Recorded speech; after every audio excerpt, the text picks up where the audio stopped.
Hillary. I really did everything that I could to avoid making a video directed at you. However, I found myself in something that I like to call a Longworth moral dilemma.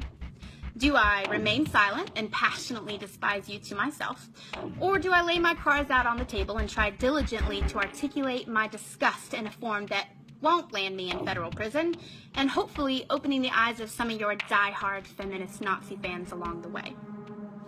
If you're watching this, then your less than mediocre brain should have concluded that I decided to go with the latter. So, let's just begin.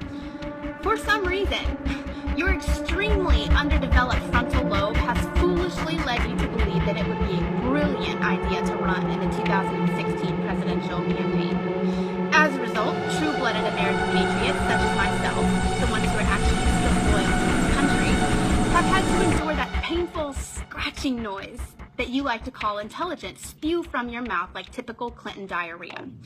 As agonizing as this has been to watch, what is more disconcerting to me is that you are capable of standing up in front of the world to proclaim that you possess not only the capabilities, but also the credentials to run this beloved country.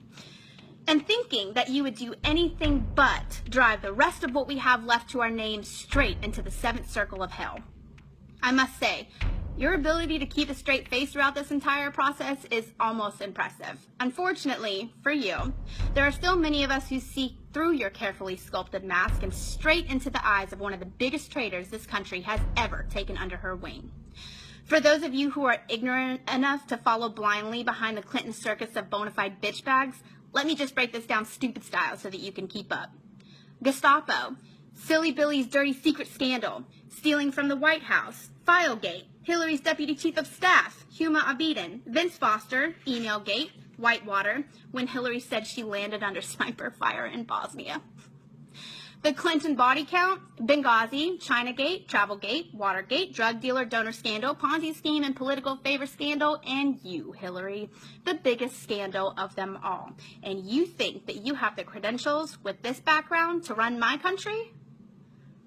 In 1974, you were fired from your job by your supervisor, Jerry Seifman, who said, and I quote, "She was an unethical and dishonest lawyer. She conspired to violate the Constitution, the rules of the House, the rules of the committee, and the rules of confidentiality." Does that really sound like an individual who is fit to lead this country?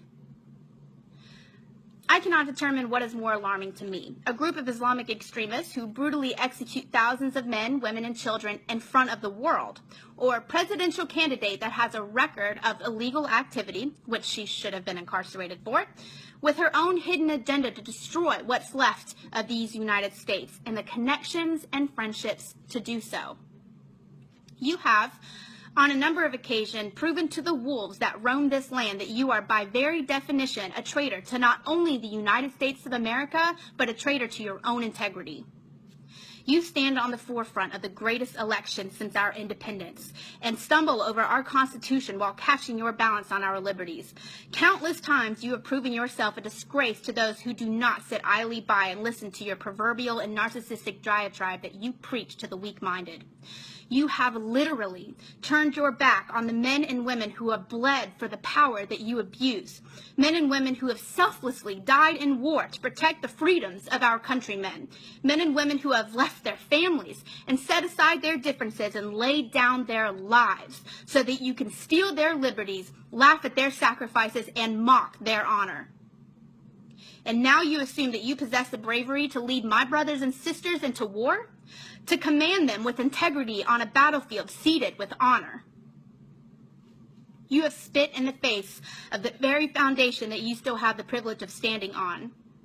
You have unmasked the very image of what a coward looks like, and you have most certainly managed to mask the truth of your deceit so the blind cannot recognize you for what you really are, a waste of human existence.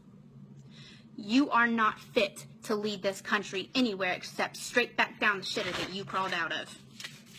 You are a prisoner of your own evil, chained down by the shackles of your arrogance and strapped to the grenade of American justice that you just pulled the pin on. It is only a matter of time until the shrapnel blows up into your ass and out of that treacherous mouth that you use to deceive your way to the top. And the people of this great country will have front row seats to the execution of your career, and the men and women who have lost their lives at the hands of your deliberate negligence will no longer be dangling from your guilt-free conscience. My country will not fall to the hands of your corrupt administration. I need you to understand something, America. If you vote for Hillary, you will be handing over the last shred of integrity that this country has to a woman who willfully threw hers away many years ago.